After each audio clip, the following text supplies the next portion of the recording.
Votre entourage vous transmet souvent par leurs réactions, leurs propres peurs, leurs propres croyances, leur loyauté, dans un moment où vous êtes déjà fragile.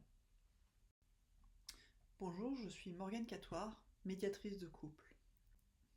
Après une infidélité, beaucoup de personnes font quelque chose de très humain. Elles en parlent beaucoup autour d'elles, à des amis, à la famille, parfois à des collègues ou à des proches bien intentionnés.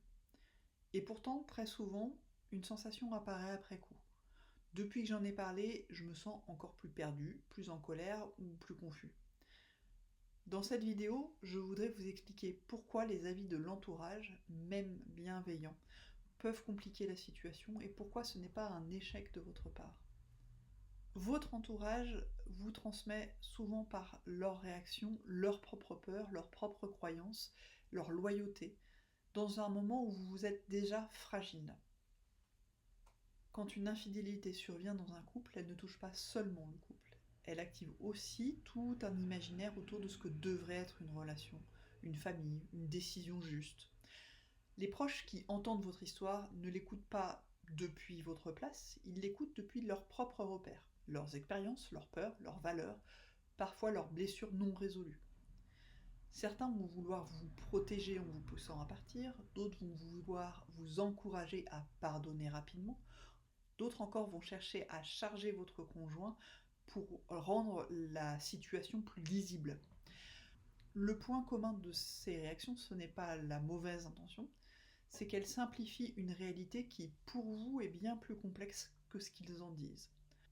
Peu à peu, vous pouvez vous retrouver à porter non seulement votre propre douleur, mais aussi les attentes, les jugements ou les projections de ceux qui vous entourent. Cela crée une pression supplémentaire là où surtout vous avez besoin de calme, de clarté et de soutien. Ce que je tiens à vous préciser, c'est que de se sentir envahi ou déstabilisé par les avis extérieurs, ça ne signifie pas que vous êtes influençable ou faible. Ça signifie simplement que vous traversez une période où vos repères internes sont très fragilisés. Et toute voix supplémentaire a plus de poids que d'habitude dans cette situation. Dans ces moments-là, même des paroles dites pour vous aider peuvent brouiller encore davantage la réflexion. Je précise mon intention.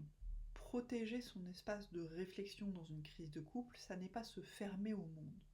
C'est reconnaître que ces décisions, certaines décisions, les vôtres, certaines questions, ont besoin d'un périmètre plus contenu, plus sécurisé, pour être pensées sans déformer, sans renier vos propres valeurs, ce qui est important pour vous, votre propre histoire avec votre conjoint. Toutes les personnes de votre entourage ne sont pas forcément les plus adaptées pour recevoir ce que vous êtes en train de vivre et vous soutenir dans ce moment-là. Et faire ce tri des personnes qui vous apportent un soutien réel, de celles qui vous rajoutent du poids avec leur peur, ça n'est pas simple à faire et vous n'êtes pas obligé de le faire seul. Si vous sentez que les avis extérieurs vous tirent dans des directions qui ne vous conviennent pas, qui vous rajoutent du malaise, ou que vous avez un besoin d'espace beaucoup plus neutre pour réfléchir, sachez que vous n'avez pas à porter ça seul. Il existe un accompagnement que j'ai créé, pensé pour vous offrir un cadre sécurisé avec du recul, de la protection, sans jugement, quand l'entourage ne suffit plus à soutenir sans influencer.